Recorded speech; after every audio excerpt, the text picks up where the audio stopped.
help you in carrying also your crosses and your problems. Remember these 3 advices, these 3 lessons coming from the passion of Jesus.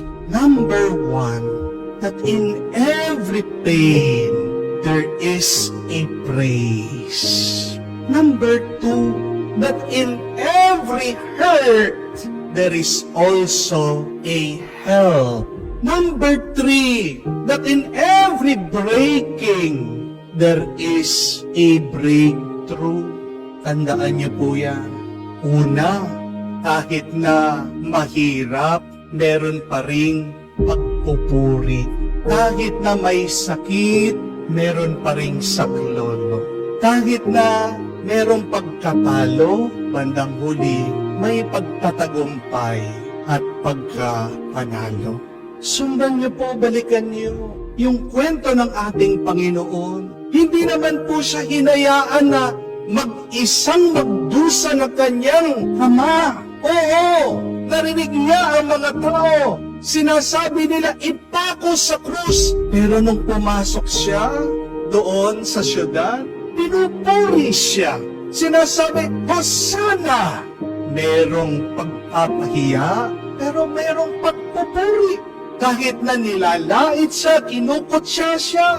Yung sinulat doon sa itaas ng kanyang krus ay isang pagpapahayag kung sino siya.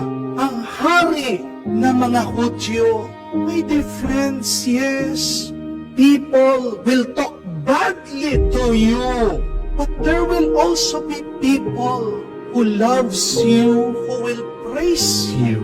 Amen?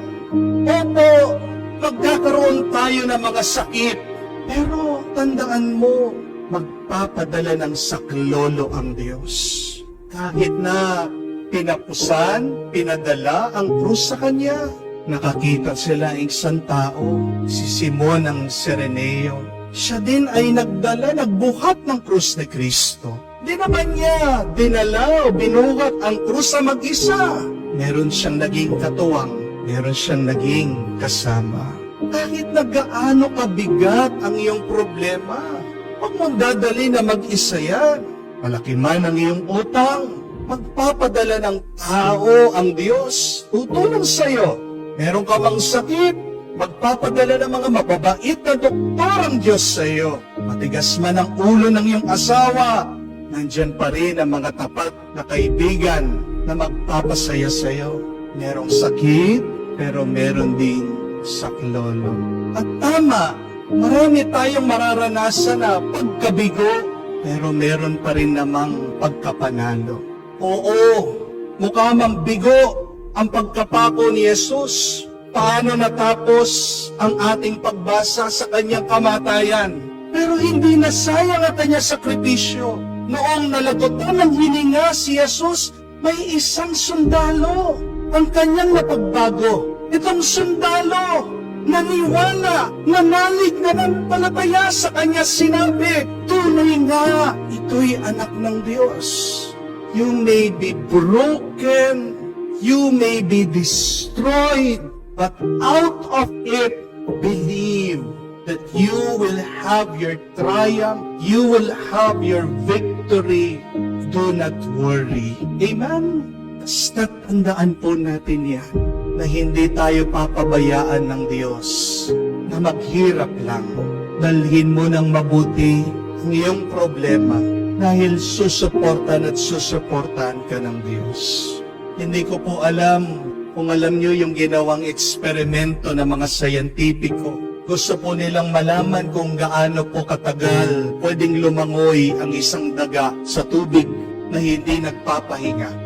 Kumuha po sila ng alagang daga at isang daga na nasa bukid, a wild rat. Nilagay po parehas sa batya na may tubig. Lumalangoy po sila doon sa timba na may tubig. Pagkatapos lang po ng 2 minuto, tumuko na po ang mga daga, nalunod, namatay. Pero sa susunod na eksperimento, may ginawa po ang mga sayantipiko.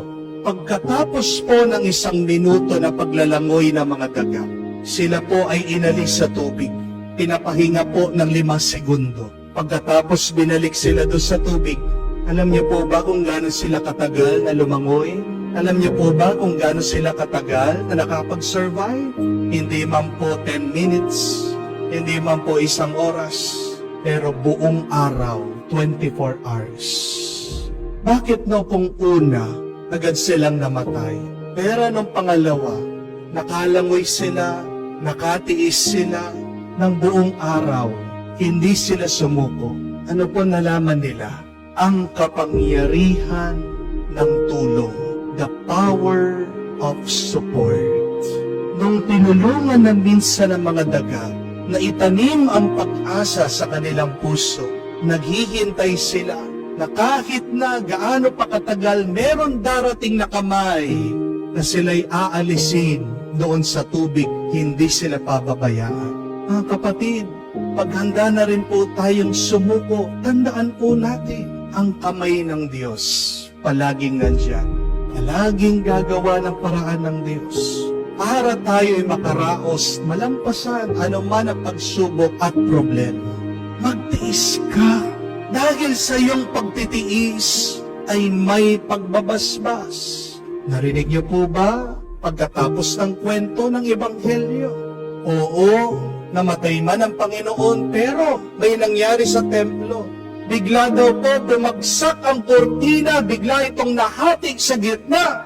Anong kahulugan nun? Ang panahon ni Jesus, tinatakpan ang pinakabanal na lugar ng templo. Ang nakakapasok lang ang mga pari. Pero dahil sa pagkamatay ni Kristo, anong ginawa niya? Binuksan niya ang kabanalan ng templo para hindi lang ang mga pari ang mabasbasan, kung hindi lahat ng tao. Yun po ang pagmawagi na ginawa ng Diyos. Remember this, my dear friends. Patience may be bitter at first, but in the end, its fruit is sweet. Mapait man ang iyong karanasan ngayon, tiis lang. Dahil pagkatapos ng iyong pagpupursigi, pagkatapos ng iyong pagtsatsaga, merong isang matamis na bunga na makakapagpuno, makakapagpusog at makakapagpasaya sa maraming tao. Mga kapatid, huwag kang mahiya na aminin mo may problema ka. Sabihin mo sa Diyos. At para lumakas muli ang iyong loob, huwag mong kalimutan that in your hurt, there is a help. In your pain, there is also a praise. And in your breaking, there is a breakthrough.